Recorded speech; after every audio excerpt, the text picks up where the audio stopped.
This conference will now be recorded. Tires and everything are fine, give me a call. All the time, my buddies. I've got 50 acres in the bell, I'd love to go take it. Oh, yeah. It's got all kinds of. That's funny. In the dry season, you can kick sand, in the rainy season, it's easier. Yeah, I'm sure you are. It's amazing. It's about 50 acres in about. Where's that? Yeah. Right. It's 40 acres in Rutland. It's beautiful. It's got 4 national parks, a couple of cypress trees. Nice. It's beautiful. The upland is oaks and pines. What are you doing? Yeah, I mean, think about building something out there, just getting hell away. Well, Bella's has one of the nicest RV parks in the river. Oh, it's on the river. River Bend. Oh, yeah, Absolutely Yeah, beautiful. yeah. Beautiful.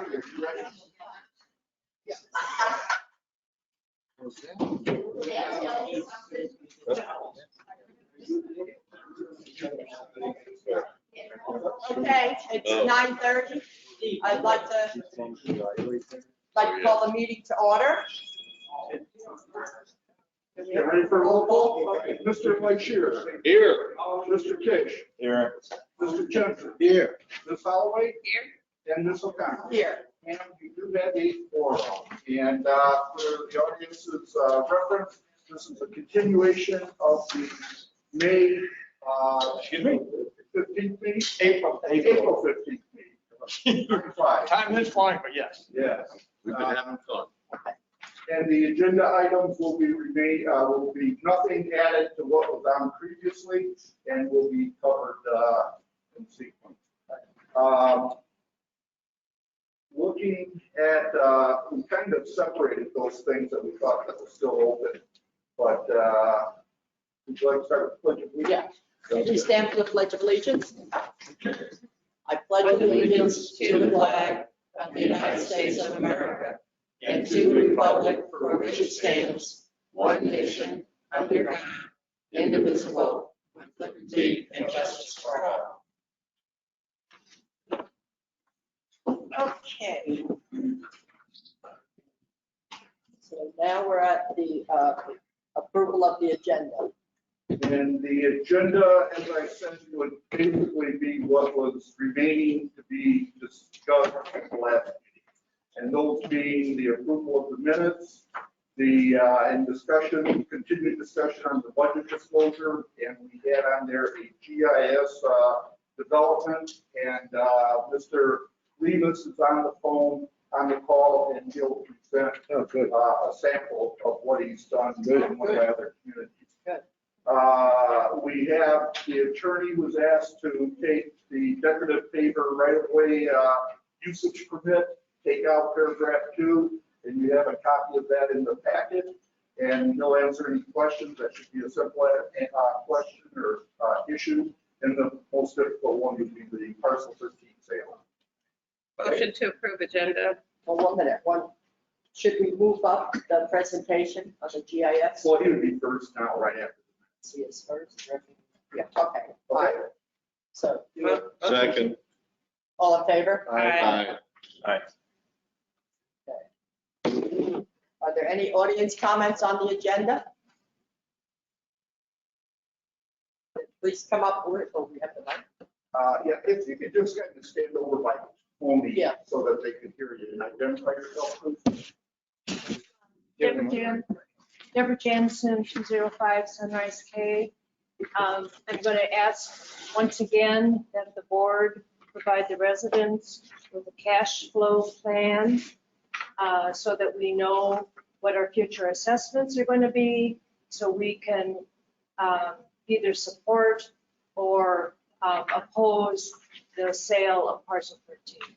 So we would like a cash flow plan from the board, please.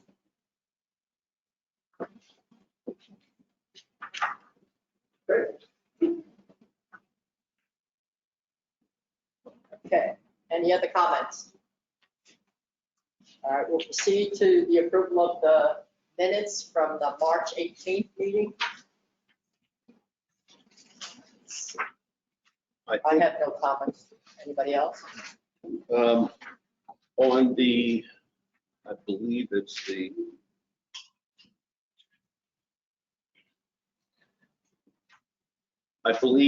line 18, Which was The first one on the, I think the first, yeah, on. No, no, on the second one. No, it's on the first one, I'm sorry. Okay, that's April 1. That's in the, That's the second one, April 1. We didn't have the March one last meeting. Right, wait a minute, let me find out where I am. You're at the clubhouse. and you'll get the last meeting, the April meeting. Okay. Okay, yes, it's on 18, resolution 2022-03. I believe we closed the public comments on that.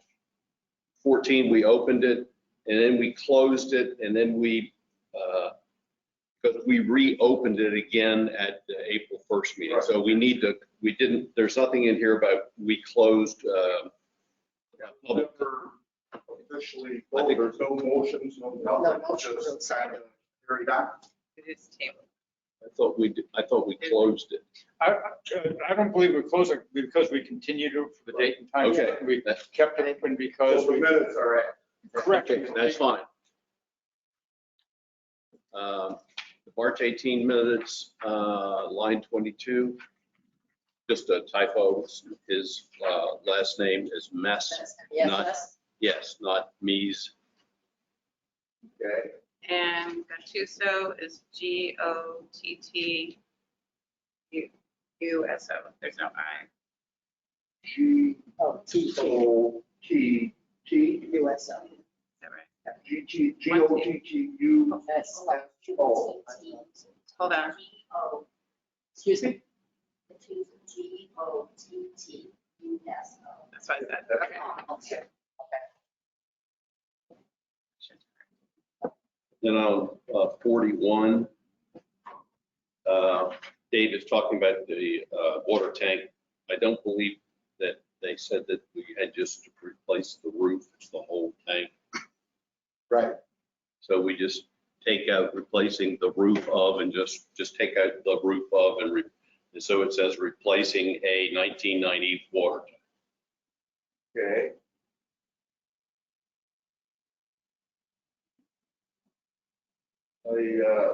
When I went through the tape, I could see how she picked up the. Yeah. Because we were talking about We didn't have it on the roof. the roof was bad, but the whole tank's The got whole to be thing was replaced. bad. Whole tank's got to be replaced. It's not easy. I'm sure it's not easy getting in that saddle. So, you know, it'll take her a little time. There's a lot to it. We took Chris for granted, I think. Well, her very first two meetings was the two most extensive Yeah. meetings.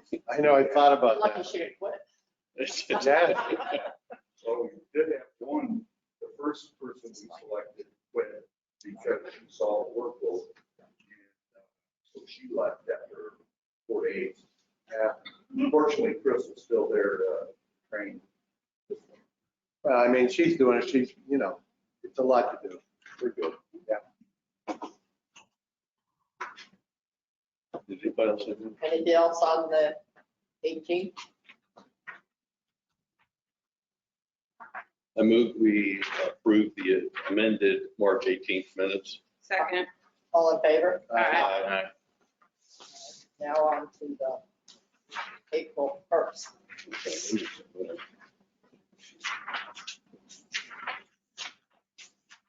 Page is that starting? I think 15.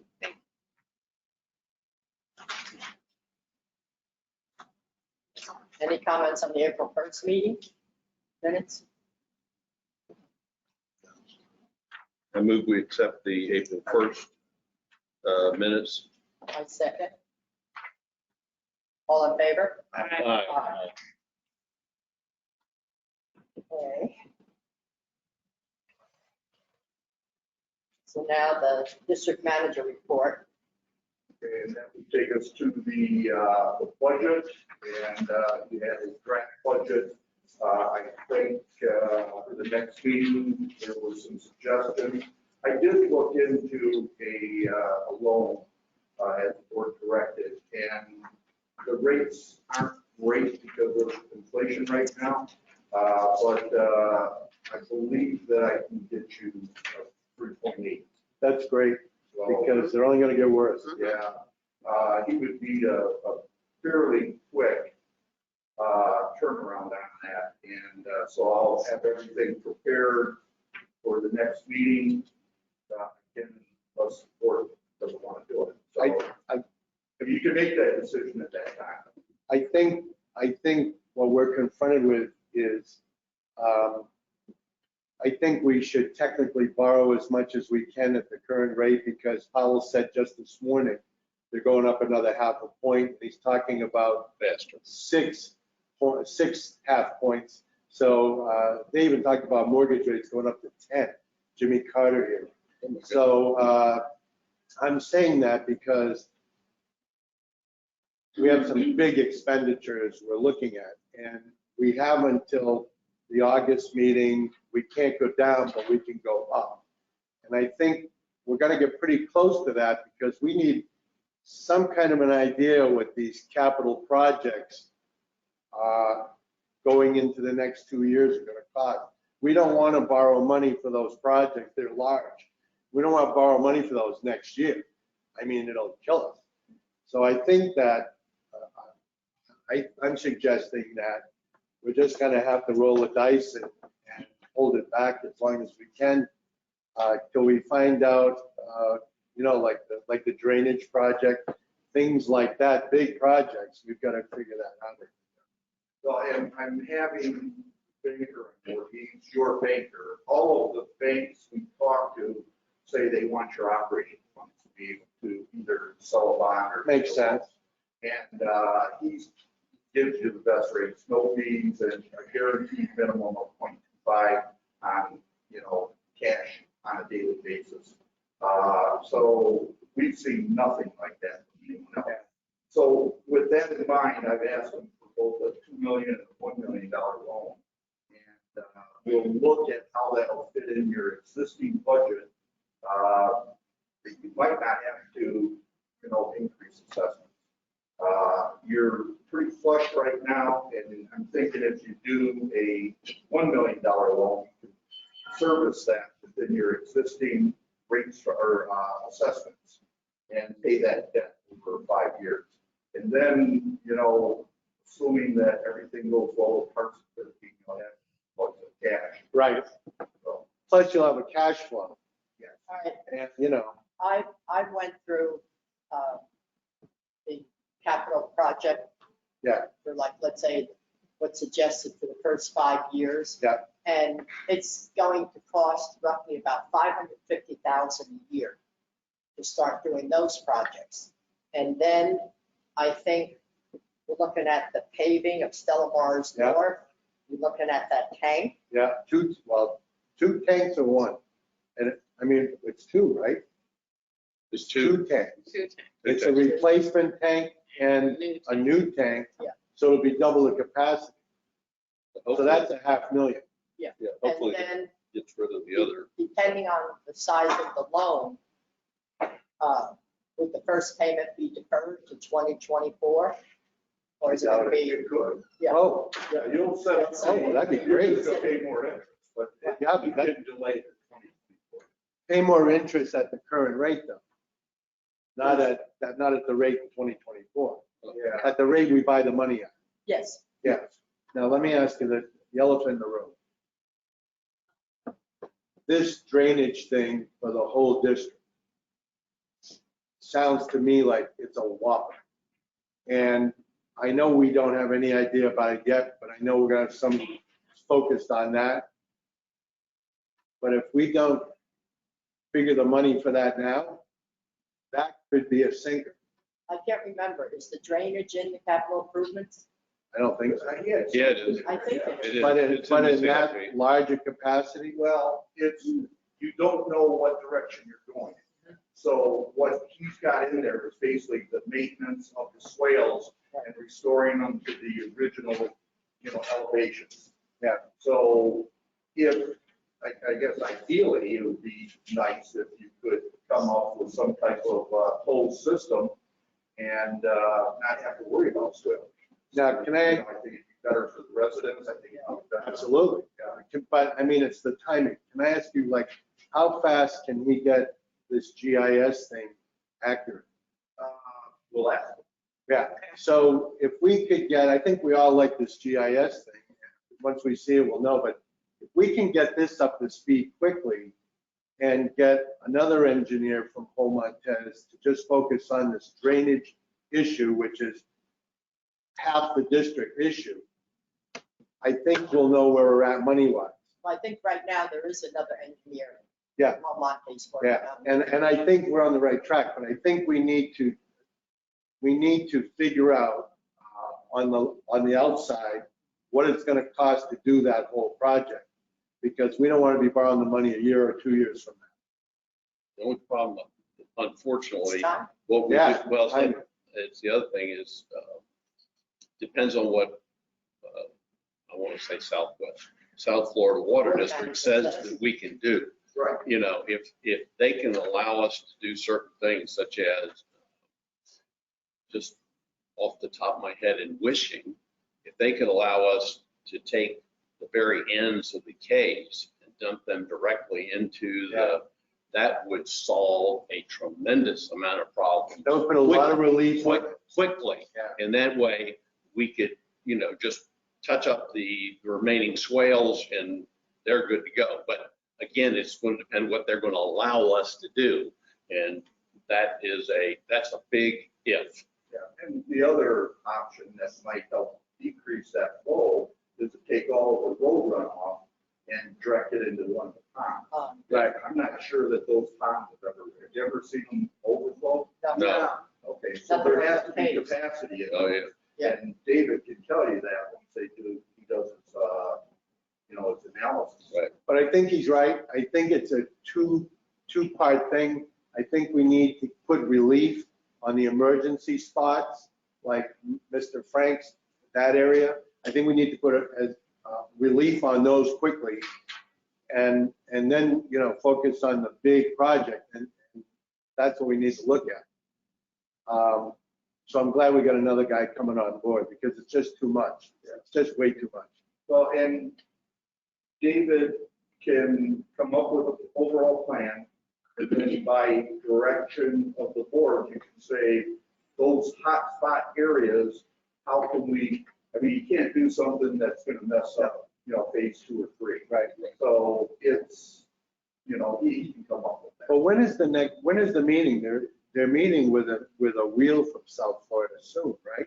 I don't think that's been said. It hasn't been said, but That hasn't been said. So we need to stay on top of that. I think the only thing that's been said, the next meeting might be up in Fort Myers, that's all that. Yeah. Okay, yeah, but I think if we explain the situation to them, I think they'll be helpful.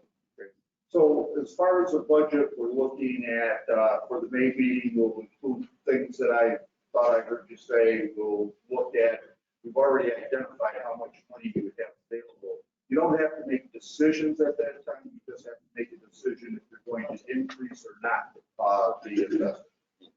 And, like I say, you've got a pretty good amount of disposable income that's over and above your operating needs. Well, that's a good, Except when I look at my projection, if you remember, we collect most of the assessments in the front load of the Right. year.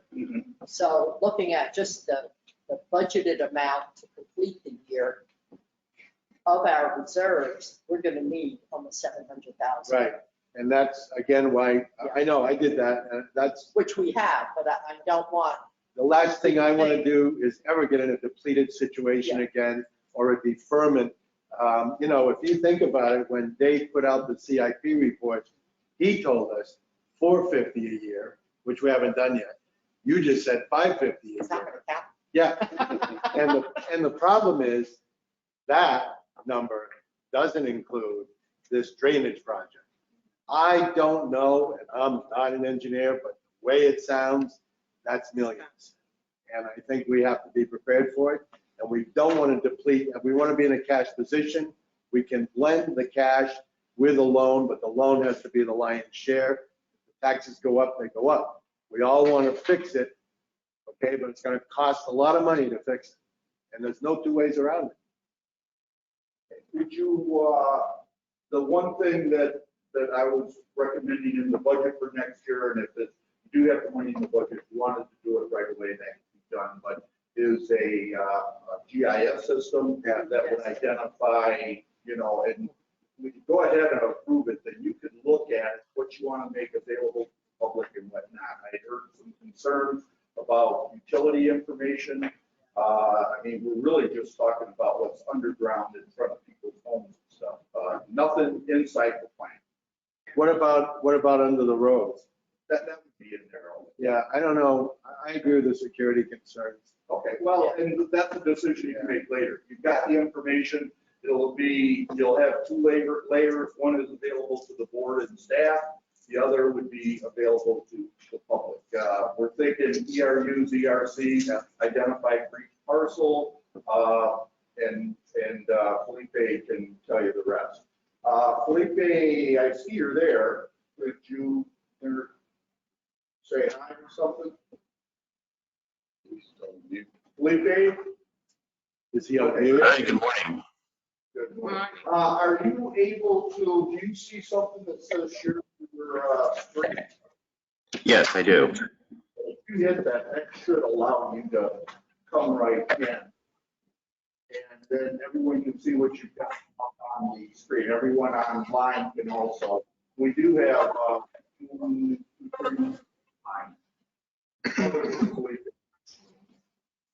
Okay, thank you. Do I have the option to share my screen? you should. Yeah. It says to ask organizer to make you presenter. Okay, I just did that. Let's see. Where's Chris and I need him? If you go to the Go To tab on the bottom right, Okay, just a second. Go to tab on the bottom. Yeah, I saw that. I didn't get it. you see the Go To logo on the bottom, Cal? Yeah, click on that. Yeah, so I'm there. Let's see. Now I have to get out of this. Oh, there. Yeah, this is a meeting, you know that. What if you, can you minimize the website and next to the Google Chrome on the bottom, is the Go To logo? Minimize it. Okay, next to the, on the bottom on your tab, there should be the Go To tab, if you can click on that. Yeah, keep going down. Something I don't know. You can see what I'm doing. Keep doing Yeah, I what- can see what you're doing. If you keep going down, Bottom. Yeah. Go to the toolbar. yeah, on your toolbar, click on the Go To. That one right there. Yep, click on that. And then click on my name and you should be able to make me a presenter. Okay. Oh, here we go. Yeah, got it. Thank you. All right. Perfect. Let me know when you guys can see my screen. So they can see it too.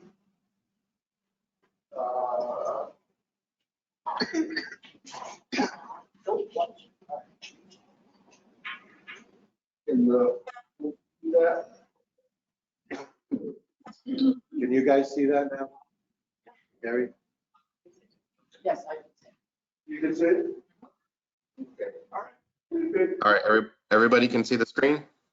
Yes. Yes. Okay, well, first of all, thank you guys so much for giving me this opportunity. Thank you, board, and thank you, Cal.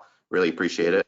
My name is Felipe Lemus. I'm a GIS specialist, and I specifically enjoy working with development districts and utilizing GIS to help map out their assets. Here is an example here in Lee County. This is Habitat CDD. This is on the east side of 75 off of Corkscrew. And here is going to be completely custom to your CDD. it would be Port of the Islands CDD.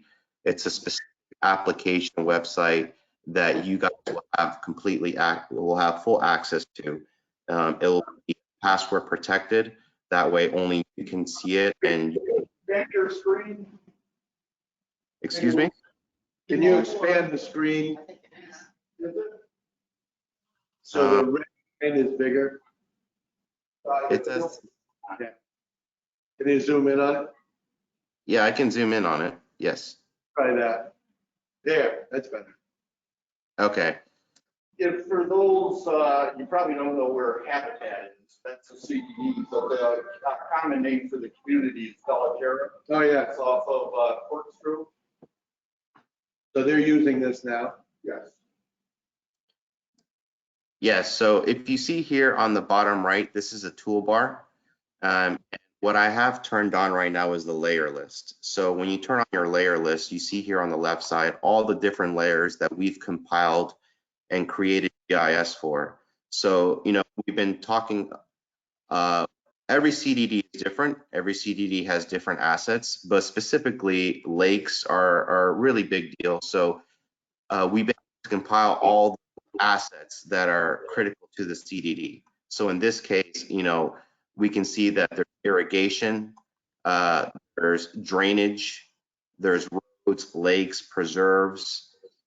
We even included a layer called parcel ownership, so that way we can specifically identify within the CDD which is HOA, which is who are the individual homeowners, the CDD.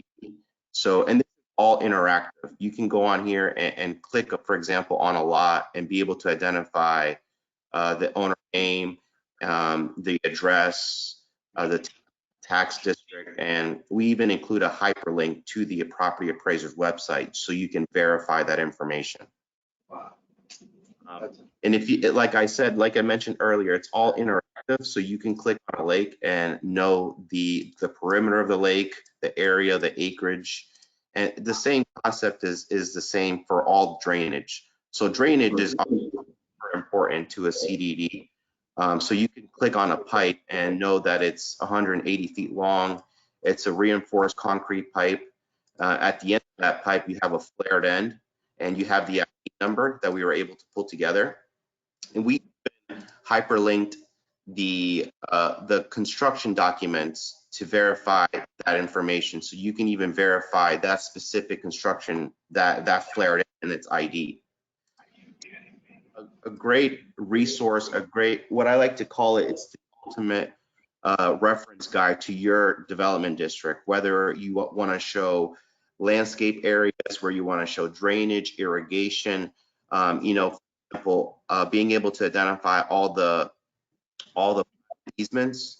So you can go on here and know that this is a lake maintenance irrigation easement. You have drainage easements right here between these two houses. Layer any type of asset that you specifically want to see for your development district, we can show on there. I like to work with the engineer. I like to work with all the different consultants that were involved in the development of your district, and we gather all that information, create a GIS of it, and be able to build it into the system for you guys. So every CDD is different. For example, I have a project where they had me delineate all of these sidewalks because every sidewalk was tied to a different entity, whether if it was the HOA, the condo HOA, the CDD, and being able to differentiate those sidewalks were critical. So we have here irrigation, being able to identify the location of the pump stations, click the pump station and know that it's number 6. We can embed photos, we can embed videos, and so forth. Wow. Amazing.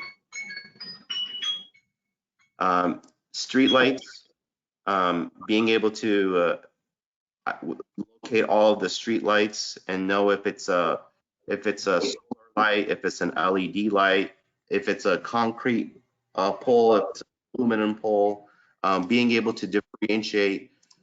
We even had a project for Habitat where we went and collected data for all the signage. So being able to know that that's a stop sign, all the signage in the community. So if you kind of zoom out, it looks kind of crazy, but that's all the signage that we did, being able to know the speed limit. We have some CDs where they want us to not only show all the lakes, but identify who's maintaining the lakes. So that way, when it comes to a situation where you're looking to bid the work out for maintenance, you have all this information already readily available for you guys. Something that's very important is being able to identify all the landscape areas. And for example, this is another project that I worked on over in Lee County. It's called Bayside Bay Creek. But what we did was we identified all the landscape areas by who's responsible for them. So all the areas here were maintained, the areas were maintained by the CDD, by Bayside CDD. All the orange areas were maintained by another CDD, and being able to identify, being able to quantify. So you click on that and know that that's over 2 acres of areas to be maintained. This median here is less than 0.02 acres, and we can make it as specific as you guys want. So there's a lot of flexibility. There's a lot that we can do, and it comes down to your needs and what you want to show on there. And he's identified everything that I thought you might need. We can add to it, and this is a 3-year, 3-phase process. I think we started at Habitat with a 4 or 5 year, and they're already good. They like what they had and just wanted, let's go ahead and complete with this right now. And Felipe was with a fairly large planning firm, and then he started his own, but he's done all of them for the community. He works on very large communities like Gateway, and very small, or maybe, I think you're still with Gateway, right? You kept them. And Yes. I beat him down a little bit. He started off at 25 is what's identified. Felipe, are you ready for questions? Yeah, absolutely. If you have any questions, I'll do my best to answer them. Sure. Supervisor LaShure had a question. I see the compensation. Is there a yearly update fee to be able to bring it in? Because, things change from year to year. You add new houses, et cetera. Is there an update fee that would be included in that? I mean, what would that normally be? And is there an update? So basically, it just comes down to time and materials. Once the system is created, there's maintenance as far as being able to do things on the back end, but that's just like a flat fee, time and materials. But it all comes down to each CDD. I won't do anything until I get approval from you guys, and I can say, oh, it's going to take me 3 hours to do this. It's going to take me, a couple $100 to make this update or so forth. How much does it usually run for a yearly update, Felipe? For all the data? I'm sorry, can you repeat that question again? How much does it usually cost per year to update all the data so it's up to date? I would probably say anywhere from a couple $1,000s to less. Once the data is in there, it's very easy to, it's the labor intensive part is creating the data, is gathering all the data, whether it's from record drawings, as-built drawings, from CAD drawings, and then creating them into a GIS. But once the system is created, updating is that's not labor intensive at all. It just depends on what updates to be done and how much time. But it's never that, in my opinion, it's never that much. This community is about 1,900 homes, and it's, I don't know if I've ever seen an update bill that large. Now, we have systems in place. We know when a home sells because they're asking for a new water system. You know, they're going out of one into another. And then we can just put, every time we get one of those account changes with the termination, we can fax that to them, scan it to them, and he's got the information. That's the biggest change you're gonna see on home ownership. The only reason I bring it up here, and it's not a contractual thing, we can ask for it or not, is we have the potential of 3 upcoming projects that are quite large. And so I don't want to get in this kind of hole again, even though it's not going to be me that gets in it. But for the future people on the board, I think that for these 3 new projects, I think it would be beneficial to keep that updated. We don't have to do it every year, but I think we do make it project specific, you know? I got to ask the obvious question. Wouldn't Home Montez, the company, have this or something like it? No. They have CAD drawings that he'll use to create this, but they have nothing. And they extract, to make it accurate, let me say it another way, where do they extract the information for the drainage system? From the engineer, from the county's website, information sites. It might also be like Southwest Florida, you know, any other sites that you use. I mean, this eliminates that lengthy search of going from one, you know, website to another website. And, you know, can you find it all? Probably, but you're not going to do it as easy as this. Felipe, how long would it take you to get us here up and running accurately? Are we talking like the all of the phases or just phase 1? It would be Just phase phase, one. looking at the Phase 1. phase 1, 2022. 2022. I think, yeah, I think one of the things I would want to do would be move the platted easements, which is in phase 3, up to 1, because that would help when the sewer, water, et cetera. Yeah. Me personally, I think this is something we should have had yesterday. Yeah, absolutely. I think we should throw the spaghetti at the wall. I mean, I think we should get it rolling. Okay. Felipe, can you, the platted lots, how difficult is that to move that up into phase 1? That's a good layer. It is pretty labor intensive to get those platted easements into there. I would need, who is the engineer for the development? Home Montez. Who at Home Montez works there or works for you guys there? You know David Schmidt? David Schmidt. Yes, I do know David Schmidt. Okay, yeah, definitely. Get Ron in on it. That's not a problem. He's got 30 years. Yeah. I think it would be better to plug him in. It'd be quicker if he'll do it. Well, Dave probably has. He has his records. Yeah. And if he sees that he doesn't have something, Ron's still on. Yeah, he's still a consultant. So we wouldn't have to pay extra. I really like this. I love it. I mean, I love this. So what do we need? Okay, any other questions? Yes, sir. Do we have certified elevation certificates for the whole entire community? I doubt. I'm asking him. I don't think he knows. What's that? I'm sorry. Do we have certified elevations? Would the whole district be certified with elevation certificates? Would you know the topography of the entire development? I can do an analysis on my end to identify it. Yes, I can definitely do that. And that's something that I would work with David on as well too. Because I mean, every time anybody needs to do anything around here, they need certification that they have elevation certificates. So that would be included with this?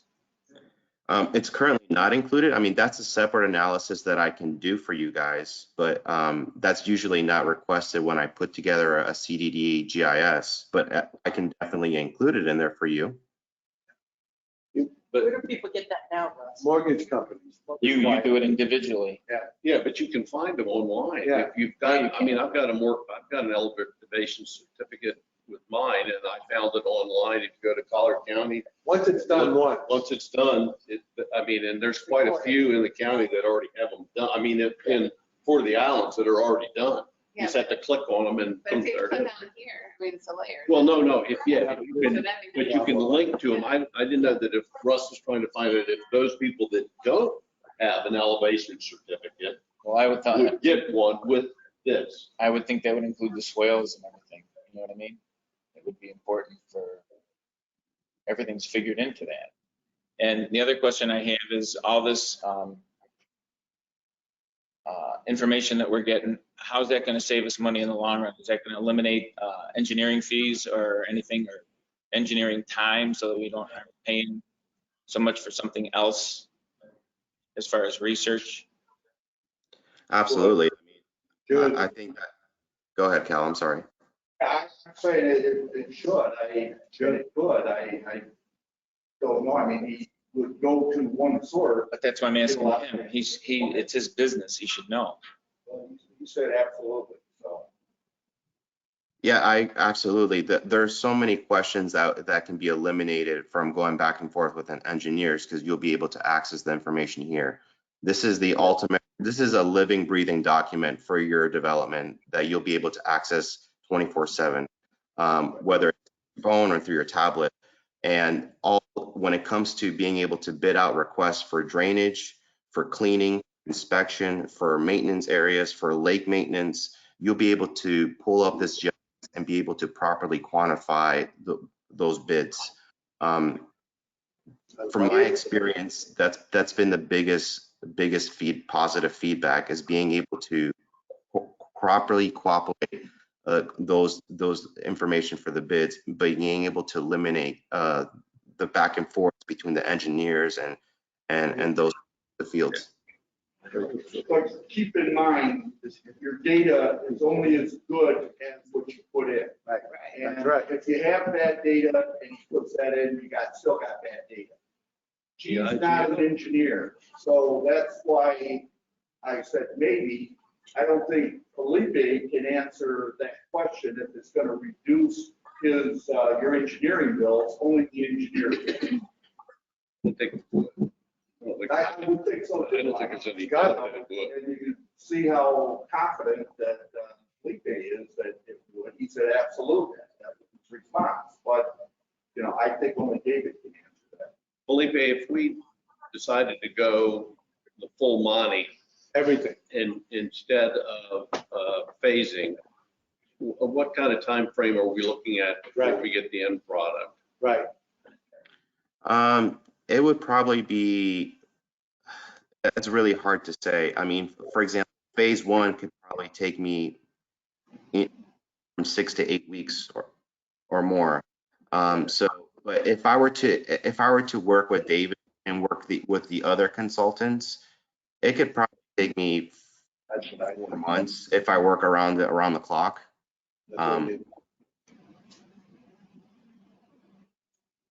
It's very labor intensive and time consuming on my end to be able to gather all the data, to build the data, to build it into a GIS, to build the application.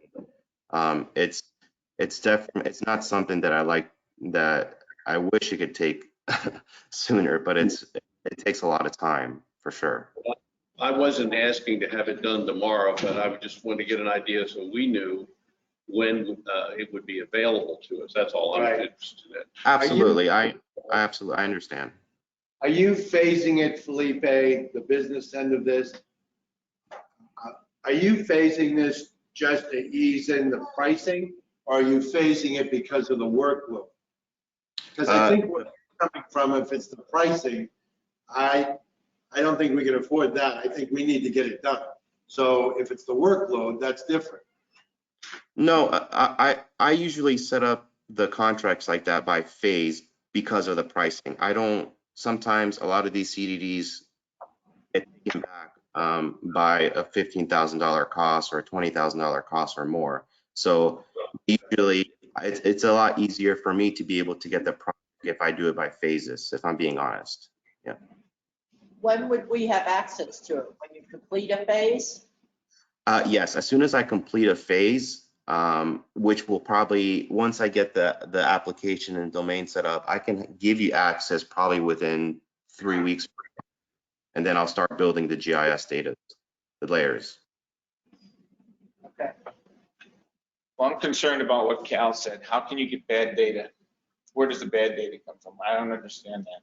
Well, a lot of your survey information is information from 20 years ago, 20, 30 years ago. Right. And if it's built up, I mean, unless somebody goes in there right now, which is what Ron or David's talking about doing, like the swales, it's, it's not current. So then why do it if you have Bad to? is not the right word, but it's not current data. Look at the FEMA elevations. That's new. Just that alone is topography change. Look at what Lindsay will have to do back there, the single family houses.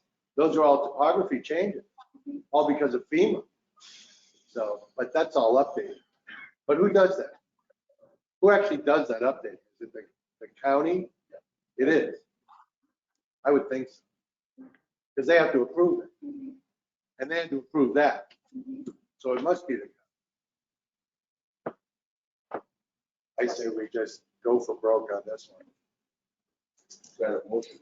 Yes, I say we do it, and we put all three Oh. phases up front. Hang on. I mean, if we have to get current data to make this right, why would we do it all at once? Because you update. Because we don't have the next year. current data. It doesn't make any sense to do it and then update it with new Felipe, data do that's you- gonna cost more money. Felipe, do you anticipate getting bad data? No, I mean, I'm not working with random folks here. I'm going to be working with the engineers, with all the different consultants that were tied to the project. And I've never had that issue. I've worked on close to 18 CDDs in Southwest Florida, and I've never ran into an issue where I've gotten bad data. That's because I'm working directly with the engineer. And like I said, I'm pretty confident that I'm going to be giving you the most accurate and latest information that I can possibly can for your development. And it's going to be current data today, and next year, our data is going to change. That's okay. That's why I asked about updating. Sure. Right. So That's a better way to put it. If we could get a I'll second to the second, motion, second. okay, just, and that's not supportive or anything else. Right. It's just, you need a motion and a second, and you discussion. Yeah, I think. over the last 15 years, in my opinion, from what I'm hearing, this has been virtually ignored. Now, it'll bring us up to like the 13th century. I mean, I get it, but it's something that got dumped in our lap. I get it. This is how we handle it. And I think this is the fastest way to help everybody that's got these problems. And your motion was to do it.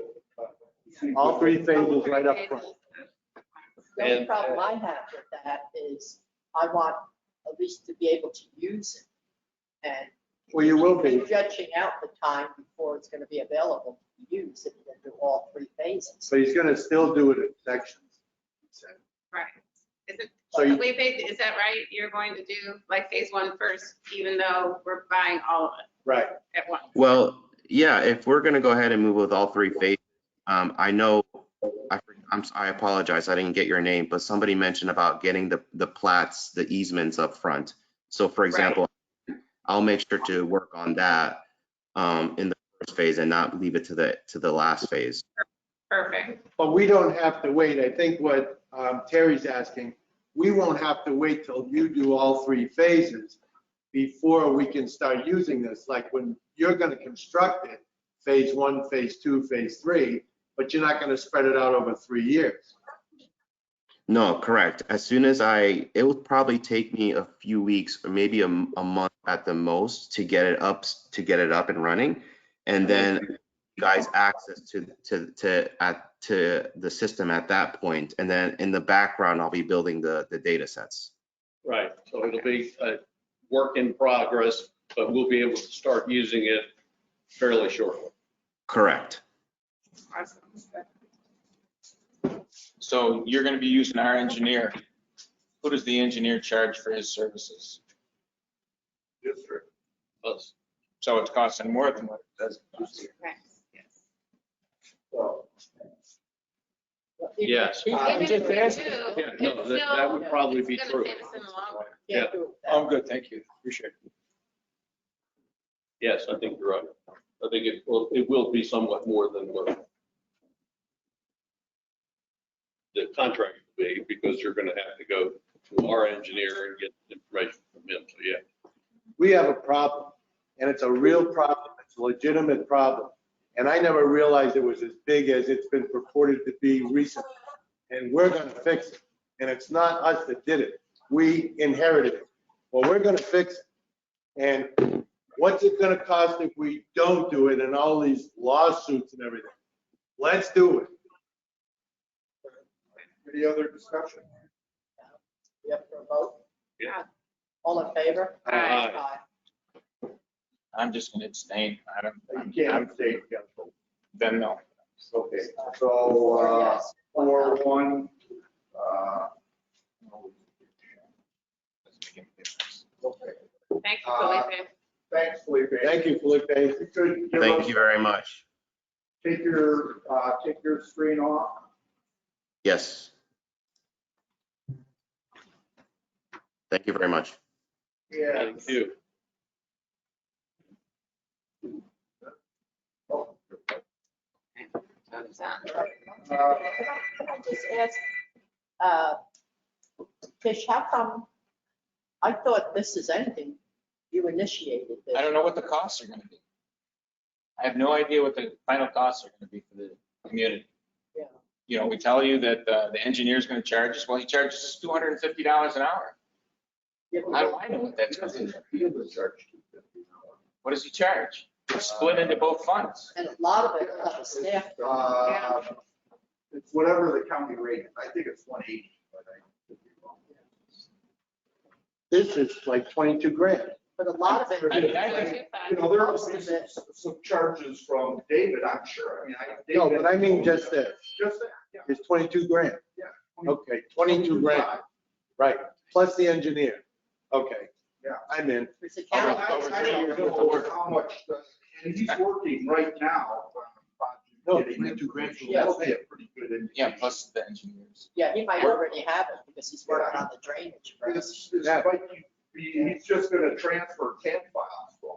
But what I was gonna say is that this week, we just got word from Collier State Park that they are gonna do some work on the easement, or on the easement back to the well fields.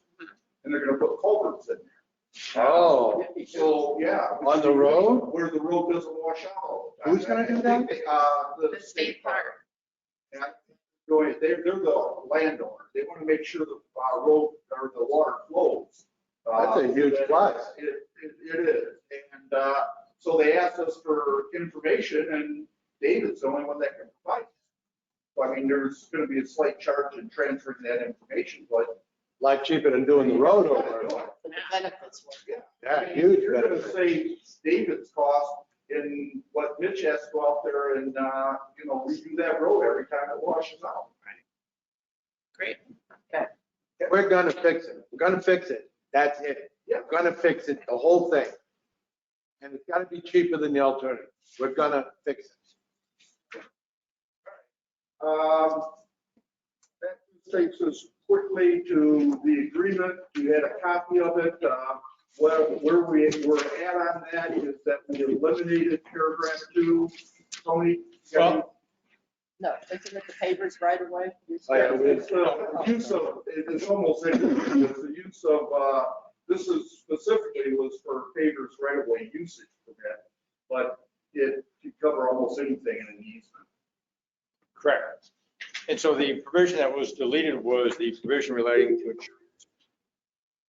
And everything else is the same. Can I ask you a question about this? In the past, if I heard all this right, there are 8 or 10 of these driveway over the sidewalk things that were allowed or ignored or nobody paid attention, but they were done, which created a precedent. Different CID boards, but it was done. Nobody said anything, so it was done. It's understandable that new people would think, well, it's gonna be okay. I get it. Then that brings this. And all we're looking to do is get the community off of the liability. However, and this is the elephant in the room, the people that already did it, I mean, honestly, I wouldn't sign it. And the new people, I'm not gonna sign it if they're not gonna sign it. So are we kind of spinning our wheels with that? I understood that the new people had to. Yeah, but why? Well, no, nobody had it, so we didn't have an agreement. Right. Now, this was, from what I understand, Tony, maybe you remember differently, but I thought the board said to put something in place going forward. That's correct. That's my understanding. That's correct. So it's just going forward Going forward. from anything that exists now. Yeah, the problem is who Okay. maintains it? Right. But I guess my question is, we're almost at build out. How many more are there gonna be? You don't know. Yeah. None of us know. Also, Some they of them wanted it in are- place if they change their driveway Yeah. from a cement. Well, correct. paved. That's true. That's So true. if everybody that starts after today Has to do it. has to do. And all it does is it relieves us of the liability. Right. It provides a layer. I mean, there's always, Layer. someone makes can always name as many people as they want in a lawsuit. There you That go. makes sense. So do we need to make a motion to accept the Pardon? permit? Yeah, we just say, yeah, it'd be a motion to authorize utilization of this form on a go-forward basis for new driveways and district roads. So moved. Second. Or any improvements in the district right away. All in favor? Aye. Aye. Okay, well, Moving right along. moving right along, this is probably the topic that everyone's here for. Cal Lindsay was just texting me. He's now online. I see him. Okay, we just want to make sure he can respond. Good morning. There he is. Good morning. Okay, good. Okay. Okay, Tony, do you want to take this? Yeah, just briefly, I think the board, and Mike Carr is here also. Mike, and I'm not sure if Paul's here or on the phone. Paul? Oh, there, you snuck in. And obviously Lindsay's on the phone. What you have received is a draft that I put together based upon a very good conversation amongst all the parties this past Wednesday, I believe it was. It's been that kind of week. So we had a number of emails going around, and it was much better to have the conversation to have a better understanding of each party's concerns, positions, et cetera. So what you have in front of you is what I drafted, I prepared and sent to all the parties as being the proposed contract. Mr. Case and Paul and Mike can address this, but there are only, as I understand, only two, so there are two changes. One is Mr. Case did not like the kick-out clause. If you notice, the kick-out clause was attached as an attachment. It provided the opportunity for backup contracts and to put it, and Mr. Case is not amenable to signing that kick-out clause. Mike, is that correct, Paul? Right. And some, Explain that. I don't understand what you're saying. well, the kick-out clause, if you look at the attachment to the kick-out clause, it provides the ability for the district to take backup contracts and then provide them to Mr. Case. And then there's a period of time in which he has to basically match that and provide an additional deposit. And so to continue with this contract, he has to make an additional deposit to this contract within 3 days, waive all contingencies, and then Fifth close. page from the back. Yes, it's this document. It's called kick-out clause. I have no problem, and I think we should get rid of the kick-out clause. I think I wanted it to begin with. There was a previous developer that put an offer before us, and it was ridiculous. And that's why we put the kick-out clause in, because they wanted to lock the land up for a whole year on like 20 grand, something stupid. So that's why I think we put the kick-out clause in. I make a motion, we remove it, because we certainly don't need it with him. We have a date certain for closing. He only wants 60 days due diligence, not a year. He's given us plans. He's already gone to the county. He's already hired Hol Montez as an engineer. I'd say he's real. So I don't think we need a kick-out clause at this You point. made a motion to remove the kick-out clause. I did. Is there a second? Second. All in favor? Aye. One other, No discussion then, right? one other revision that was made because of the rush to get everything done, and I talked to Mike briefly, and Paul explained in my email, I added because we have this addendum that has a number of additional conditions in there, including it talks about the covenants and restrictions that will be recorded at closing, or prior to closing, to memorialize the concerns the board has. And then there's also 2 other agreements with regards to the utility ERCs and a consent to imposition of utility ERC assessment. And so then I modified, and I have for everybody, this is, and it's real briefly, if you could pass these all down. And Paul, you have a copy with you, or do you need it? You said we did not have the last. Well, I didn't have the addendum. I didn't have the addendum. Yeah, I didn't change the addendum. What I added to, it's on page 2 of 8, under paragraph 8, the line there, and if all of you have your magnifying lens or reading glasses on, it says covenants, restrictions to be imposed by seller 23D and agreements in 23F and 23G. And then that ties to the addendum language with regard to 23D addendum, which hasn't changed. 23D is the provision with regards to not less than 30 days prior to closing, seller will deliver to the buyer covenants and restrictions, et cetera. That language has not changed. 23F is the revised language on the purchase price will also reserve the ERCs and the allocation. And then buyer consents to levying imposition of the utility assessment. In G is, furthermore, it talks about commencing payment of the annual assessment. So those are, I clarified that those also will be listed as some of the other exceptions. Line 99. Yeah, it's making it easier. Paul says line 99, that's correct. And Paul, Lindsay, are you okay with that? Yes. Thank you. So the document, the contract document, they'll call it the base contract that's in front of you.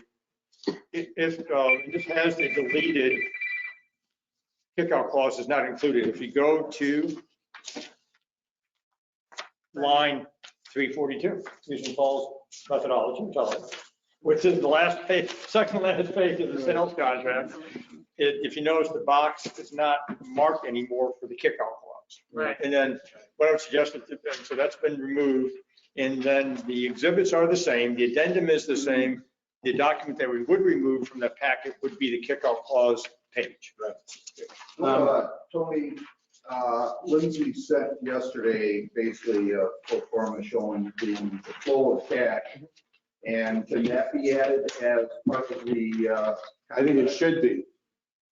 I think it should be. Does this match the language in the addendum? Yeah. It's broken out. Does it, Lindsay? Are you talking about the pro forma? Yeah. Yeah. I don't think so. It shows. Lovely. Oh, I think that. Well, it actually has more detail than what's outlined. So I mean, the homeowner paying part, I mean, once again, the permits, we don't know what they're going to be at that time. The connection, because right now you capped it almost at 4,000. Yeah, he's saying it's 4,000, but it's either 4,000 or it's going to be what it is. Well, that's why. And gentlemen, that is simply a pro forma. And it could, you know, and in the bottom of it, you can change the 4,000 to whatever number it is and the whole pro forma will change. Yeah, that's why I'm hesitant to attach it because it's going to vary in the future. Lindsay, can I ask you a question? When you sell these homes, this is the question that will determine. Do you build them? They're all built, they're hooked up to the plumbing, everything, then you sell them, right? Correct. I mean, to start building them, you have to hook them up. No. My question is, as opposed to across the street here, somebody wants to build a house, they buy the lot, they design the house, they have a developer, and they build their own little love nest. As opposed to that, you're gonna build 100 houses ready to move into, already connected to the network. Correct. And every site plan will be all perfected for the drainage. So leave it the same. You see what I'm saying? They're all the same.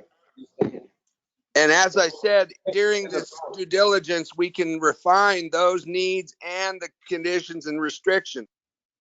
No, that part will be all right. it'll be all right. In other words, the difference is they're gonna build a 100-home community hooked up to the network already before anybody buys one, right? No pre-construction. Right. Correct. So there's no pre-construction. It's not like across the street. What everybody's used to is somebody buys a lot, they do a house. They're gonna build like up the road, like Lennox or Fiddler's Creek, because the whole city all done up there. This is gonna be 100 homes, all built, all constructed. So that's where this comes in. He'll pay the $4,000. Let's leave it alone. Well, my concern is though, that's the rate today, but if you adopt this pro forma, you'll afford it. No, that's Whatever the rate is, the rate, you may change it in the pro forma. Pro forma is a scenario. It's not a bindable number system. Right, I think what Mr. Case was accurate. It's a format, it's a forecasted absorption schedule, everything else, but it's not locked in. I mean, Right. so don't include it. correct, because right now, Don't include it. H in the addendum, any of the units on the property are ready for water and sewer. Right. All applicable utility connection fees apply. So whatever the rates are at that time. Yeah, I mean, we don't have to wait for all. Correct. It's at that time when the permit is pulled. It might be higher, They're done when people it buy might be it. lower. That's the difference. Probably higher. Yes. So we just want to include the pro forma. Now, on the covenants, everybody, I mean, I walk the dogs and I agree with them. At what point in the next 30 days do we specify that, let's say Lindsay flips it to somebody the next day, says, I don't want to do this anymore, I'm going to flip this thing. Let's say he does it. 30 years into the future from that moment, how do we guarantee no trailers, no RVs, no anything classified RV, no, someone said modular homes, high quality construction homes. Those things have to be itemized in the deed restriction. How do we do that? Correct. First of all, I never guarantee anything. There's no such, I mean, I find out Yeah. that guarantee. Second of all, the document, the contract says, not less than 30, we have until up to 30 days before closing to craft and draft the restrictions and covenants. But I don't want to forget about it. I've never Oh, no, been done trust that. me. I always do a contract timeline and checklist. When I was at Westinghouse, we always had timeframes and the points in time when certain things had to be achieved, ticklers in advance of that. So that once the clock starts ticking on this contract, once we have it more pinned down as to what he wants, then I would bring back to the board a proposed set of restrictions and covenants to address the issues you're talking about, as far as the type of product, type of community, and some other kinds of restrictions to provide a level of assurance enforceable by the business. It'd be nice if I could have that document before the end of due diligence on June 22nd. We can try, except that it's April. As a draft, because you can go to 5 communities and look at 5 covenants and say, let's use that one. It's closest and done. You're done. We have a bunch, and I've got a partner that does this. We want this to be custom to this place. And the reason why, and it's not what he wants, he gets this. We had this conversation. It's what the people here want. Absolutely. And he's fine with it, but we gotta itemize it so that 3 years from now, somebody doesn't come and say, you said he was a good guy. He flipped it over. What's that cardboard house they're building? What I would suggest is that, when's the next meeting? May 15th, 20th. 20th. May 20th, that the board conduct a workshop. I agree. Okay, and at that work, once again, decisions are not made at workshops, but discussions are held and inputs provided. And at that time, we'll have sort of a list of what we would recommend to be in the covenants and restrictions, Yeah. not the full bore language and everything, but just sort of have the list. Great. And at that time, We so- need it itemized so that everybody's content that Lindsay's gonna do what he says he's gonna do. And if he doesn't, that land is still gonna stay the way it is until we get someone else like Well, Lindsay. That's typically what it works is that they can't violate the covenant, they have to comply with it. But if the parties don't agree prior to closing what the covenants are, then you don't have a closing. But once closing occurs, in I'm not development, worried about him, worried about a deed restriction. no, understand, the restrictions run with the land, so any subsequent owners will be subject to that, have to comply with it. And they're not gonna buy it if it's in there. That's the protection. They see these, if they see deed restrictions, if that was their plan, they're not gonna buy the land. That's why I want a deed restriction spelled out. He's fine with it. He gets it. Absolutely. Put the covenants on it in case I had a heart attack, right? Yeah, Oh, no, I mean, and again, that could happen. again, it's clear. Okay, I mean, I've done this before, yes. Okay, great. All right, show me. So now what? Do we make a motion to accept? I would suggest approving the sales contract with Lindsay Case, removes the kickout clause, adds additional language to line 99, takes out the kickout clause document, and then adds the other exhibits in the addendum. And I would suggest, because that the chairman signed it on Monday, only because the clock starts ticking on various, like the title commitment, 20 days, and we've already lost a day. Right. To order it on a Friday, when you have a weekend, that's 2 days gone. Would you sign it today and just, who cares about those things? I do. Yeah, but they'll get it to us. And you know, anything, those are all kind of perfunctory. I need to be bound. Get me bound so I can start spending real money. Are you kidding me? I'd like to make that motion. I'll I would second. like to make that. I'll motion. second. Any discussion? Yeah, What are you making a motion on? I'm we're gonna signing sell that. him the land Okay. Without the kickoff. without the Minus the kickoff. kickoff. And what about the deed restriction? We have, We have, That's already in we're there. gonna work on it. Okay, It's already in so there. let's approve it as is. We don't need a workshop. you need the workshop to itemize the The restrictions. workshop- That's correct. The workshop is separate from the contract. The contract says 30 days, not less than 3 days prior to closing, we'll give them the proposed formal covenants and restrictions. The workshop on May 20th is to get a sense of the board as to like a laundry list of items. Right. And that, we have the time built in. I just don't want to forget about it because the next meeting's going to be interesting too. So I'd like to make sure we don't forget about it. Okay, And so we also- basically, the motion and support is to approve the contract that Tony presented, which doesn't. Right, have which any has no. Right. Yes, and what I has that have, I have a plain version here. on line 99, that extra that he added in there.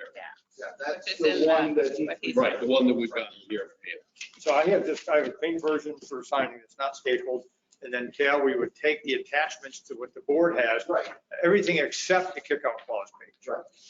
Would be attached. So, So you were saying to sign it now? Yeah. yes. Now. Because that's Well, wait, Lindsay, if you agree, so technically I know the contract says 20 days. If you don't have a problem, we run over by a few days. I don't want to run to a stand because again, practically then we only have 18 days because. And the No title companies are slammed, with all the transactions. Please sign as you prefer. He doesn't care. I'd like to have the effective date. We can sign it today and have the effective date Monday. Okay, Yeah. Fine. Perfect. I can change that. I'll just, okay. Take a vote. What's that? we'll have to add What's that date? Monday, the 20. April 25th. I'll have to change paragraph 3, line 41. Just, Paul, do you have any comment on that? Effective date? Okay. I'll just say the effective date of this contract is April 25th, 2022. So I will be making and this can be initialed by Lindsay and changed. It'll be lines 41 and 42. Okay, I will do this. Is April 25th, 2022, and the next day we get the initial deposit. Just so I can repeat, it's the approving the contract without the kickoff clause, and that's presented by the attorney, effective Monday, April 25th, and the chair is authorized to sign. Sounds good, Cal. Thank you. And the closing date's August what? 17th. 17. Lindsay, the home site plan isn't the right one, I don't think. Question? What? You know, the home site plan included, That's the one I pulled off the one. I think we need to change the home site plan. It should be dated April 8th. The reason I'm saying is when we went to the county, the conservation district is lower. Oh, the problem is the man in the county didn't know the facts because my engineer had already analyzed the 10 acres and that's got 10 acres. Okay, I'm with you. Okay, so bear with me. Paul Katie made a comment. The last, I think the April 19th was the 70.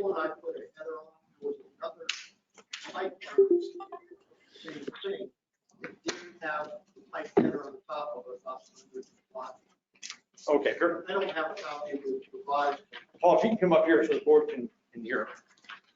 What I attached to the document that the board has was Say the, April 8th at the bottom. was This this, is what I'm talking about. No, he's talking about April 8th. what yours is April 8th? Yeah. The that's smaller what one he is. said. Where is it? In the handout? No, mine is, March 31st. No, he said April 8th, but that's this one. That, I don't know. We didn't get that one in this. I didn't- that's what I want to clarify because what I attached was the one attached to the April 19th version. Paul, if the chair has April Yeah, I did the 8th, March One one said- too. Printed it They last didn't- night. if you have the April 8th, The one that's included was identified, it should be to make it land contract. but the important part is you look at the small print in the upper right corner. And it says March 30, my version says March 31st. That's what mine says. And Terry, yours says April 8th. Mine says April 8th, and he said April 8th. Well, where'd you get yours? April 8th was the revised plan that the board had an affection to. That we got Okay. emailed to us. So bear with me. When I put in your packet. Right. Okay, so I guess the question is, okay, so this is because the contract that I received last night at 10:27 PM as March 31st. Yeah, mine is signed. It's the last thing that was sent. Signed.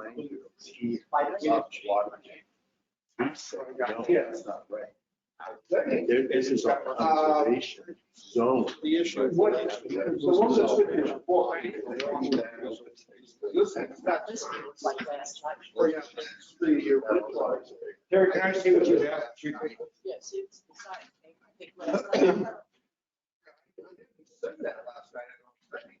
No, I think Tony did. I did not. So we just need an A accurate. whole bunch of emails, Yeah. these questions on why haven't I sent this? So I just sent you every single thing I had. I thought we were supposed to send what was, you guys are gonna vote on. And. Well, it doesn't matter. It doesn't affect that. It's just the plan itself. It doesn't affect anything It's this one that was. except him. Bear with me. What I'm looking at, the one that the chairman has, and it's initialed by Mr. K, or there's no K.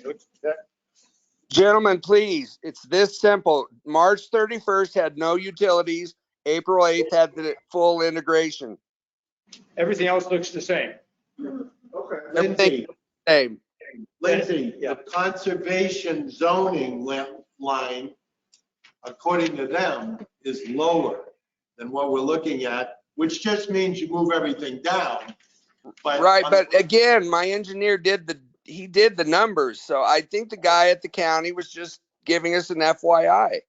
Yeah, okay. and I think for purposes of the contract, It doesn't matter. that's correct. Right, it doesn't matter. And what I'm looking at from that the chairman had is, and Mr. Case is correct, at a quick glance, there is a legend indicating property lines, existing sanitary, force main, proposed gravity. But the key for this is just the layout. Paul. This is a concept plan. Right. Yeah, that's right. No, So I would suggest this is appropriate to be Exhibit B. that's what I'm getting. Yes, sir. So that's the exhibit B. This is correct. That's correct. The one that was in the. But it's the same layout. It has proposed utility lines and sewer force mains, everything else. So you can just throw us that page. Yeah. Here we go. Tony's gonna put together whatever. I will carry I will carry this over to you right now, Ken. No, I'm here. What I have.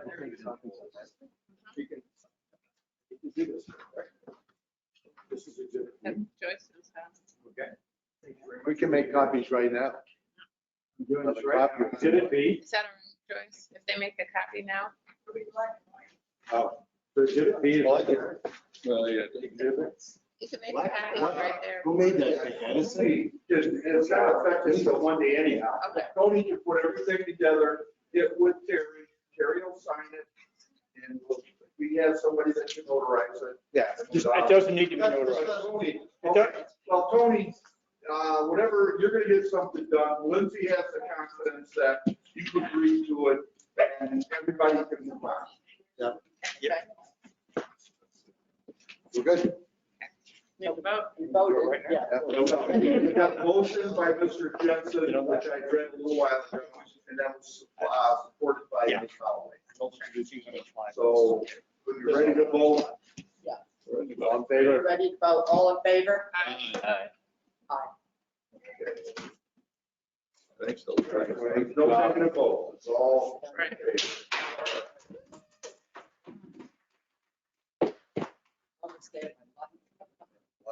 You. All right. Takes us to the supervisors. So we're gonna have that workshop, right? Oh, Still. You know what, Cal, rather than inconvenience the board anymore, it's just, if we each just put a little, it's not a big list, a little list of what people have told us they want as deed restrictions. If you can just put it at the top of the roster at the May meeting, we can do this in 10 minutes. We don't need a workshop. okay. I don't, it's just stuff that, like, no trailers, stuff we all feel Well, the same way about. The board does want to, but I'll try to have a draft of restrictions next That'd week. be great. Yep. Yeah, I think we can just bang it up and put it at the top of the roster. We can get it out of the way quick. It's things people in the neighborhood have told me that they'd like to see, and I agree with those things. And I think we all do. It's pretty basic. It's not a big list, but it'll be itemized as a deed restriction. That's the key, not a covenant. Yeah, I'd like to meet with Deborah Jansen too. Oh, yeah, absolutely. He did. Okay. No problem with the deed restriction. Yeah, no, he met with them. We have that, and next agenda, it will be discussed at the beginning. Yes. Good. Any other comments from, yes? Yeah, this, I wondered about the Stella Maris light, if there's been an update. I know it's only been a week, but just wondering if, The sign? no, well, that was the other thing I was gonna ask about, the stop sign, any update on the stop sign? Yeah, David is on vacation right now, but we'll have something for you next week. Okay, what about the Stella Maris light? So if we were gonna see, No, that's true. That's I don't remember anything about light. Yeah, I know we Yeah. spoke about it, but I. Yes, we're gonna either change it to change it LED to or LED or put the shield around it so that Chris is looking into that, and just also looking at shield and going to LED. Okay, so is there, is it on the schedule? If we got, we're at the mercy of LCD. Okay, thank you. Cal, I've got a question, and I rode my motorcycle down Stella Maris North because I wanted to see what we were really talking about. And we're fine, we agreed on everything we're doing, but my question is, the pavement looked pretty good to me. Are we doing this, and I'm not arguing it, are we doing this because of that little groove where the drainage is? Is that why we're resurfacing that whole thing? We did something about a year or two ago. Yeah. didn't We repaired down the middle of the main drive. Yeah. But I'm just asking, I'm not backtracking, but I'm just trying to, because the pavement looked good. I thought it was all broken up. You did some minor repairs and have maintained it over the years. But there's some real problems when you get down to that one That's drain. great. Yes. That, so to fix that, you're You gonna have to need to, save it all. you're gonna have to do it all Okay. and the thing. Okay. Because the drainage hadn't been accepted when that was considered, that it just has never been repaired. I think there was a temporary fix attempted by the association, but Right. Okay, I just didn't know, but, okay, good. Yep. Not looking too good. And all that information, I can't remember if we copied you or not, but all that information, David put it together and we sent it to both Mr. Truckee and Mr. Lee. Yeah, I got five minutes, so. Okay, comments? Oh, I have one. Yes. I'd like to thank Ray for all he did in getting this done. I second that emotion. Yeah. Thank you. It's one less Excedrin we have to all take up here every month. It's nice to know it's done. Yes. And just so you know, Lindsay was texting me 5 a.m. his time. He's taking this extremely seriously. Ready to make it happen. Yeah, now it's on you. Okay, that's it. Good. No other. The only question I had, did we decide with that $20,000 hookup? It's 16, now 16 and 4, okay. 16.4. So, Yeah, so Makes ERCs now, the value. 16's hard, but the 4 varies. Yeah, the 4 varies. That's correct. Right. Yeah. And that 4 that varies, if somebody looks up now, they pay whatever it is. But the 6, if somebody wanted to buy ERCs, it's at 16,000 in ERC. And then there is after that, every year, you got to pay the assessment on. yes. Now, the assessments don't kick in until the homes are sold, correct? You got a pro forma here, that'll tell you when they kick in. No, they kick in when you give them to me. Right. That'll be part, and that'll be That's clarified. fast. They're reserved immediately. And that will be clarified in the agreement where there's a consent to imposition levying those assessments, which will be one of the closing documents. When we That's what's give in them the to them. addendum. See, my pro forma includes paying $75,000 for the ERU or that 395-1 when I'm not even going to get 196 units. But by the time it's approved the next year, I'm only charged 39,000 for 100. Right. Good. It's a graduated scale. Yeah, because they've got lots. Right. But immediately the ERUs, 4 per acre for vacant land, which is the 75,000 as Mr. Case suggested. Yeah. But remember, I'll only have it for a half a year, so really I'm only paying about 37,000. No, No, that's no. due right away. Well, how would I pay for 2022 when I close in August? Oh, okay. No, 23, see. I'm thinking. Yeah, it's fiscal year 23. 2023. All right. Motion, oh no, I didn't. Are there any audience comments? They've been asking for a year for that. Hi, yes, I have a question or two. Yeah. This is Karen Reed, 199 Case. I try to keep informed and stuff. When was this meeting notified to everyone? Did we get 7-day notice of this meeting? Mhm. Yeah, actually, Yes, it was continued from the last meeting. Right. Continuation. The continuation of the last meeting. Okay, because I missed it. Okay.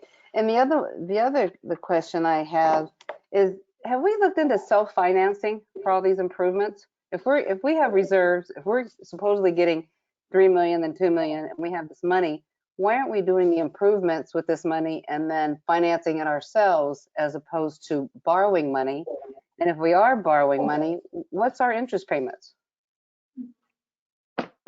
Well, looking into borrow money to start improvements. Quicker. Okay. So what's the calculation?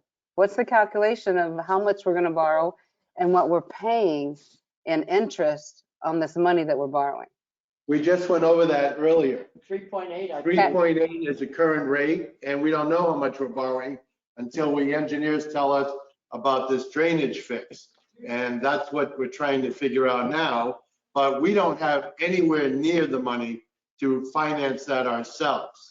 And Why aren't we the doing, previous go ahead. board into is trying to finance them themselves, and then they get deferred for 7 years because we go broke.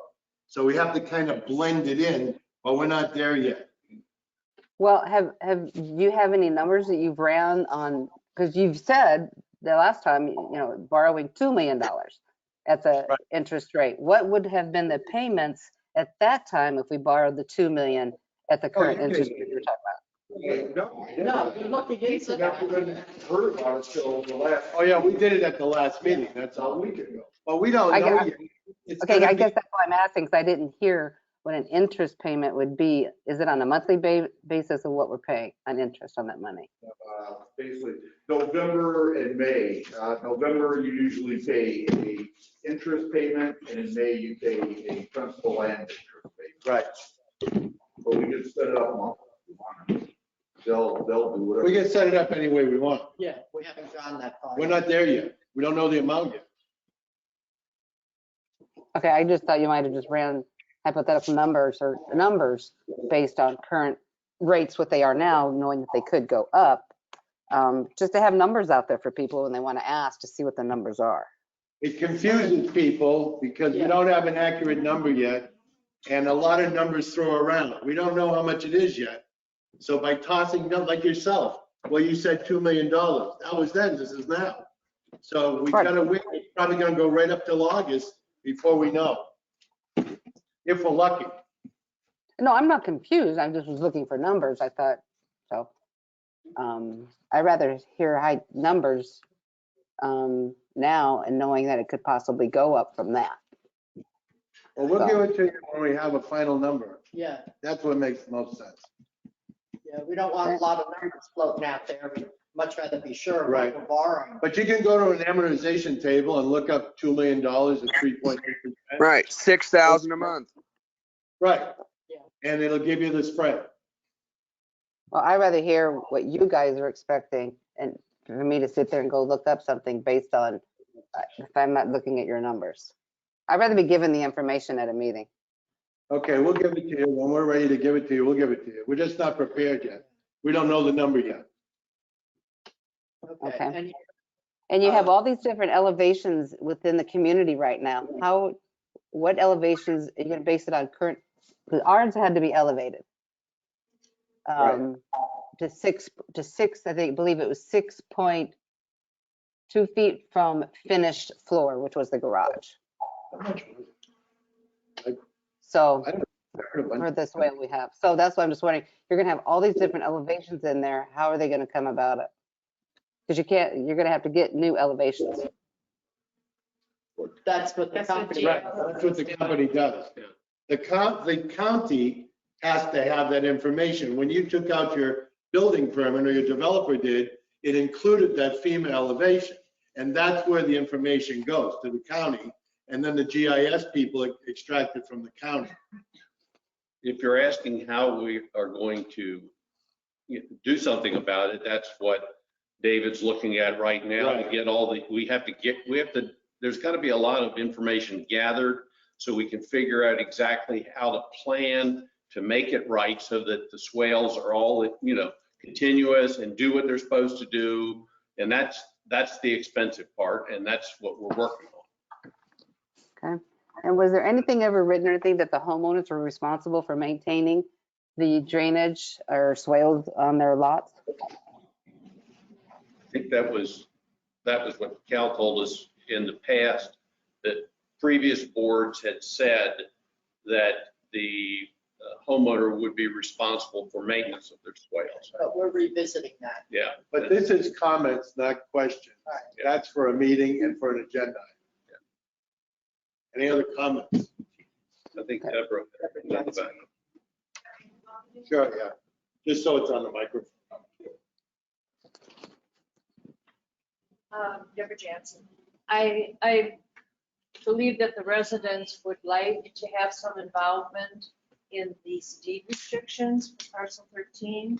So I look at two options, either have a workshop, which you had suggested, and invite the residents to participate, or if another option would be for me to see if I could set up another resident meeting at the restaurant and then have some of you involved, so that I know that you've spoken with some residents about what they would like for deed restrictions, but I think all the residents should have an opportunity to give their input. So is that feasible in one way or the other? I don't think we'd have time to.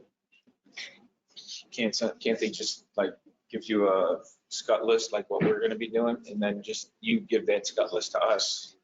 You know what I mean? Just coordinate. Well, again, my source of sending out information is really next door, and not all the residents look at that. So I just wonder, I just think that if we, again, had a residents meeting or a workshop, then they would have an opportunity to give not only you, but Mr. Case, who seems to be willing to be having the residents participate. I would suggest that we do that instead of just randomly asking a few residents what they think. I think if you were to do your own meeting that we don't go to, and you compile a list in the next 30 days for the contract, and present it to us, the list, I don't say anything wrong with that. Yeah, that's why I said I'd like Yeah, to meet. I don't see anything wrong with that.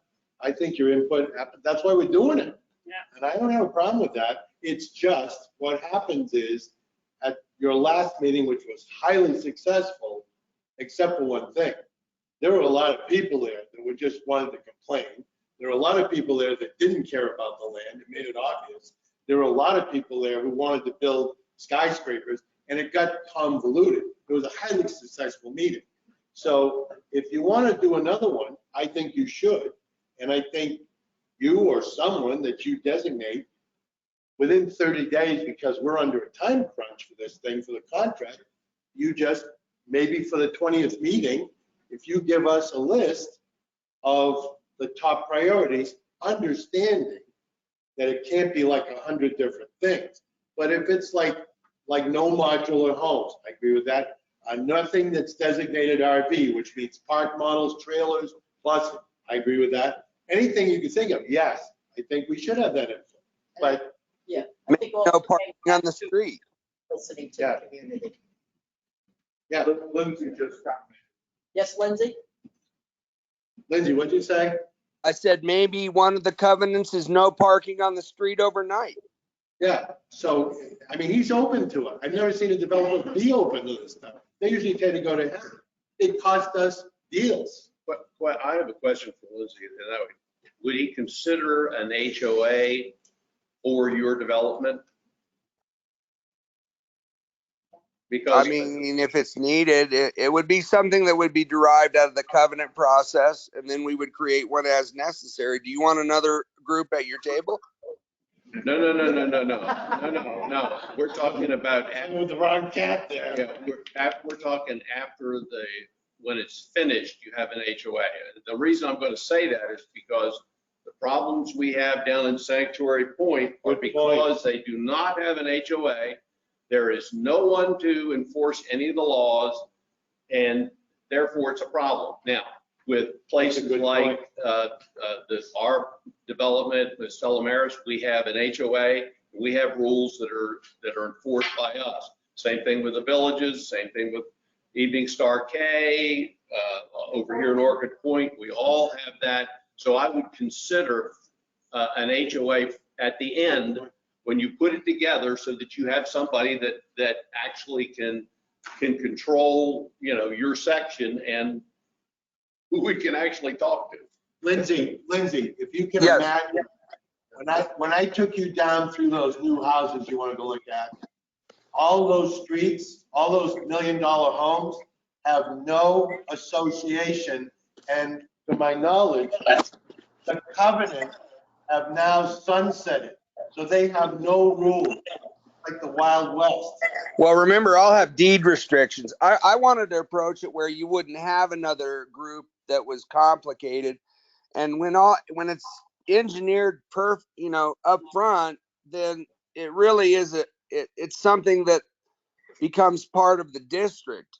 And if the district prefers to have that other group, to me, somehow, if an owner has drainage problems, it's based on the person, wherever the water's coming from, and that would mean it was just designed where it didn't have the proper flow. And so those are just things that will be completely already integrated in. Those loops down there probably never had an overlot grading plan, probably never had every site plan requiring its own drainage plan. I mean, every 100 units in this deal will require a site plan with drainage to the public system. But it's not just that. Yeah. It isn't just that. Like, for instance, to keep it short, across the street on the marina side, I showed you, every building is like, in many instances, its own condo association. They had a problem over there when we first came on the board, that there was no television service because CenturyLink was dropping a piggyback they had. So it left all of those people with no television. If they had had a master association, instead of all these ridiculous little condo things that came along as they built it incrementally, all of that would be gone, okay? Orchid Cove, on the other hand, was done in 2005, 2006. It's a condo association because it's condos, but we have one board and everything goes through the board, and it just protects the residents, where the people down in the Ks with these big houses, I don't know if they realize it or not, they have zero protection, zero. But sometimes, Ray, we buy for that reason. Yeah, well, you could be right. HOA. Absolutely. You have pros and cons. Yeah, no, you're right. That'll be covered later. And that can be discovered. I have no problem creating one at all. It's, very procedural. Private property maintenance, Yeah, we have absolutely no authority over. right. You're gonna have to, if you've got deed restrictions, you're gonna have to rely on the county to enforce them. That's through code enforcement. And it's just easier. It Right. seems, Tony, doesn't the district have right of eminent domain for material reasons? In certain limited instances, we have the right of eminent domain, typically for water management, one or the other. But it's So limited. you could condemn all those homes and say you're coming into a single group. No, that is not one of the listed authority powers of eminent domain. Set it up under a clause. That's our part is the new But one. if you recall, without getting into the contract provides that the district reviews all the submittal that goes to the county for the rezone. So with the protections and provisions of the zoning document would be those as. I just want to say again, I know that we're moving forward with the sale of parcel 13, but again, out of courtesy to the residents here who say leave the land as it is, I'd like us to have some kind of a idea of what our assessments would be if the land were not developed, so that those people understand the costs, please. But we signed this contract. I understand. Yeah. Well, The other thing, not support, but option, is that you've got a comment section on the website. Send me any thoughts you have. I'll forward it to the board so that you're aware of what other deed restrictions some of the residents would have. Right? And again, you're the ultimate decision maker. So, if they're included or not in conjunction with Mr. Lindsay, then that's your choice. But that communication exists. Right. And I'll forward anything we get. I'm sorry, Russ. That's all right. No, I just want to, they keep asking for that number. We know what's going in there. Extrapolate, if it's completely done, put down the revenue that we get by having all those in there. Make a guess on the amount of water usage and each site, and then just extrapolate out all the revenue that's going to be coming when that site's built out. Yeah, it isn't gonna change our mind. No, I know. It's not gonna change our mind. 200,000 a year.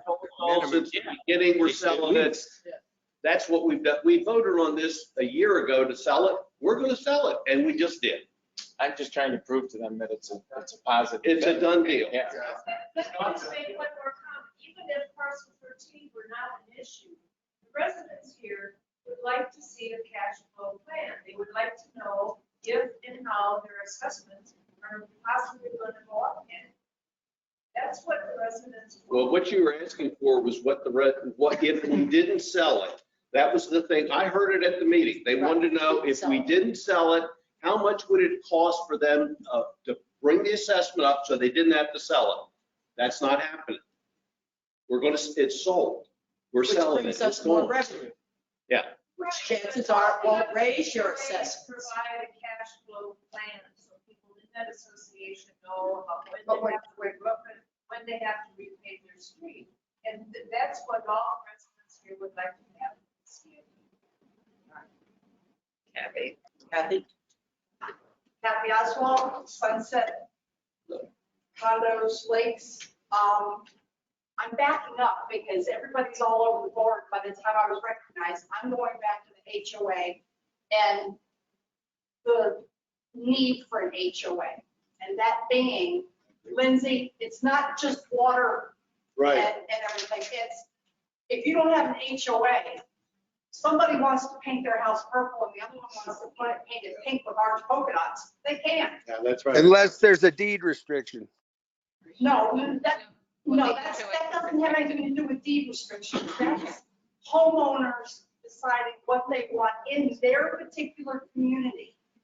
We can't tell them that they can't, I don't think a deed restriction would tell them that they can't paint their house. Absolutely. I've seen it all day long in covenants. They're very strict. Well, and I think supported what she's saying is an HOA can enforce the deed restrictions that part. Right. And you don't have to go to the county, you don't, and the CID never. Right. The problem with the CID is we have a lot of bark, but we have absolutely no bite. No bite. When it comes to certain things in the community. Right. That's just the way it is. That's on Right. private property. We have no bite. You have to go directly to the county to get anything done. And that throws another layer in and another government agency which you have to deal with. So an HOA can do it in a hurry and be done with it. So my next question being, could that be put in a deed restriction that it's required that there's an HOA? I mean, I suspect you could. Sure. You sure could. I agree. Listen, with the mess across the street, nobody's fault, but because it was built at different times by 4 or 5, 6 different developers, and there's no master association over there, it's a mess all the time. One No other, matter how you look at it. one other aspect is too, a lot of times, because the county wants to ensure that there's an operating entity or managing entity Right. to ensure compliance with any common area aspects of the PUD, they typically will require that there be a property owners association. Also, at times, South Florida Water Management District requires that you have one entity responsible for operation of the stormwater system if the district is not going to operate the stormwater system. Right. So you have all the, again, you'll see that laundry list when we come Yeah. on May 20th. Yeah, but I think you're right about that, and we see it differently. It's not just, the drainage is not part of it. It's really the day-to-day management, the landscaping, if somebody has a problem. And it works really well here, like in Orchid Cove, because it's a condo association with a board. So if across the street had a master association with a board, it would make your lives infinitely easier over there, but nobody will ever agree to that. All right, any other comments from the audience? But you don't use it. Motion, All right, motion to adjourn. motion to adjourn, Motion to adjourn, yeah. second. All right, all in favor? Aye. Oh, my goodness. Thank you all. It's only 20 after 11. Can we stay at least another 3 hours? The caterer's not even here yet.